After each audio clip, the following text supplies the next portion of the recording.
Isa lang ang gustong patunayan ni Kuminga mga idol sa kanilang naging laban kontra Rockets na kaya niyang ipanalo ang Golden State Warriors kahit na walang Stephen Curry and Draymond Green, at deserving siya sa kanyang gustong max contract galing sa Golden State Warriors. Isang malaking pagsubok ang kalabanin ang Rockets na malakas din sa ngayon, at especially na wala pa silang Draymond Green and Stephen Curry.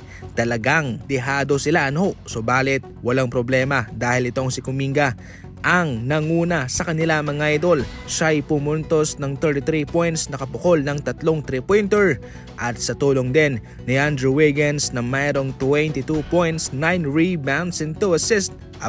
Kanilang nilampaso ang Rockets mga idol. Hindi naman masyadong nakakalayo ang Golden State Warriors, dikit lang sila, pero lamang ang Golden State sa mga quarter. Balanse ang kanilang naging scoring, walang masyadong pinakawalan sa tres ang Golden State Warriors. 28 attempt lamang sila, samantalang ang Rockets 38 attempts. Gayunpaman, kanilang ginamit yung kanilang kakayahan na makapuntos sa loob para makasabay sa Houston Rockets. Sa kabuuan, putol na ang losing streak ng Golden State mga idol at nagsisimula na yung kanilang momentum.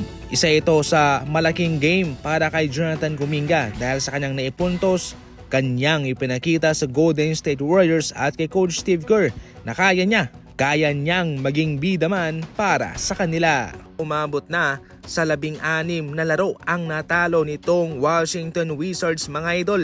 Umabot na sa 16-game losing streak sila. Wala silang kalaban-laban kanina versus Dallas Mavericks. Itong si Luka triple-double ang tinala. 21 points, 10 rebounds and 10 assists. Kung mga ganyang numero ang kinakamada nitong si Luka, nangangahulugan lamang yan na mahina yung depensa ng Washington. Si Irving, 25 points. Si Gafford, 16 points mga idol. Si Klay Thompson, 11 points lamang. 3-3 ang kanyang naipasok sa kanyang 5 binitawan. Hindi na gaanong malaki ang kinakamadang numero ngayon ni Klay Thompson. Napaka-obvious naman yan considering na hindi na nga siya pangalawang option sa scoring sa Dallas Mavericks. Meron ng Luka, meron ng Kyrie Irving. Pero kahit papano mga idol, kahit na hindi man kumamada ng malaking numero si Klay Thompson, mataas pa rin naman ang respeto ng Dallas Mavericks sa kanya at ni Coach Jason Kidd.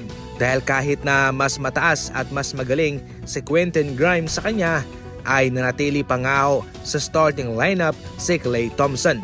Sa ngayon mga idol, patuloy ang magandang tinatakbo nitong Dallas Mavericks sa kanilang mga laro.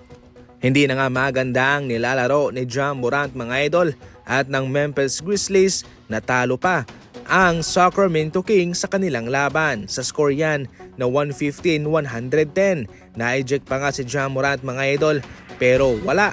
Hirap pa rin ang Sacramento Kings na matalo sila. Sa ngayon, binabansagang peaking super team itong Sacramento Kings sa kabila ng pagkakaroon ng DeMar DeRozan, Malik Monk, Fox, Sabonis, Keegan Murray.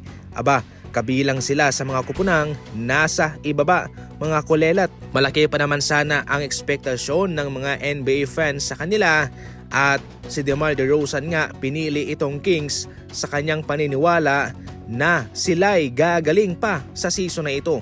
Subalit, eto nga mga idol, hindi mo talaga alam kung ano ang mangyayari dahil itong Kings, despite na malakas naman sila, ay nasa ibaba.